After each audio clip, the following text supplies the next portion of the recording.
Ieri si è tenuto presso la sala consiliare del municipio di Loreo un incontro in cui si è discusso del termovalorizzatore che, se la Regione Veneto approverà, sarà realizzato in una transition zone del Parco del Delta del Po, quindi in un'area non sottoposta a vincoli.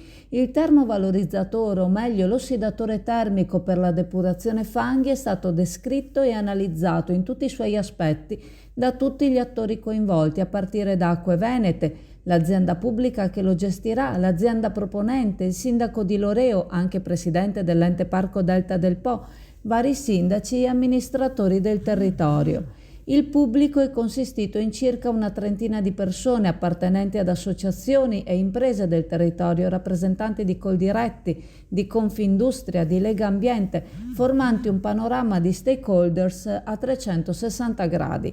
Si è spiegato in cosa consistono i fanghi e della necessità di adeguarsi alle norme europee per il loro smaltimento. In questo caso si tratta di una produzione civile di fanghi, non fanghi industriali, che hanno sistemi di smaltimento diversificati. A riguardo è stata posta una domanda alla ditta proponente da parte del rappresentante di Confindustria, Mauro Zennaro, il quale ha chiesto come mai si stia utilizzando un progetto francese nonostante ci sia una tecnologia analoga italiana.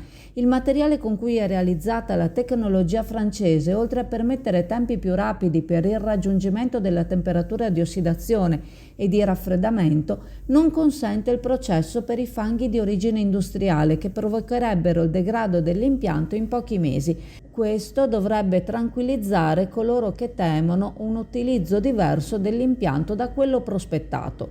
In Veneto non è ancora presente un impianto di ossidazione termica, ma ora ci sono 3 siti papabili, tra cui Loreo. Il modo di dire "non nel mio giardino" ha un costo che va a ripercuotersi sulla bolletta dell'utente finale. Le valutazioni fatte dal sindaco di Loreo, presidente dell'ente parco, in accordo con la sua amministrazione, hanno bypassato il "non nel mio giardino", ma hanno ascoltato la ditta proponente che ne ha illustrato le caratteristiche, sono state fatte valutazioni e si è deciso nel proporre Loreo come loco possibile. Le risposte hanno smantellato tutte le accuse, le considerazioni rivolte in primis al sindaco di Loreo, Moreno Gasperini, messo all'indice dai comitati che hanno mosso varie accuse, organizzando incontri in cui l'informazione è stata veicolata e distorta, apparentemente anche con fini politici. L'impianto gestirebbe 60.000 tonnellate l'anno di fanghi di provenienza civile, circa la metà provenienti dal territorio. L'impianto di gestione pubblica sarebbe fuori dalla riserva MAB UNESCO Delta del Po.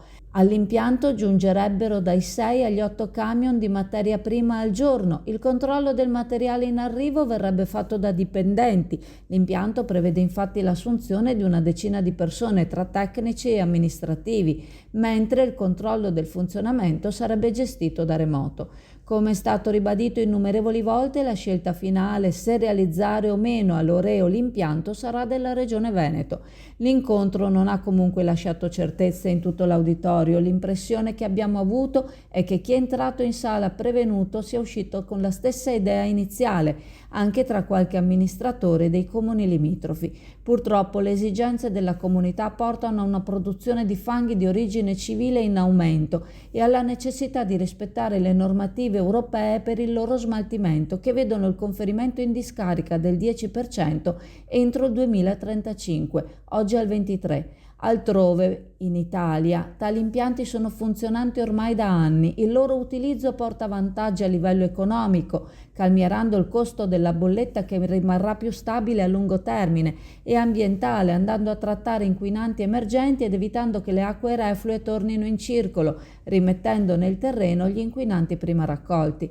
Il sindaco di Loreo, proponendo la città per questo impianto, ha accettato una bella sfida. La parte più dura sarà convincere che non è una scelta, ma un'esigenza necessaria che toccherà a tutti i territori.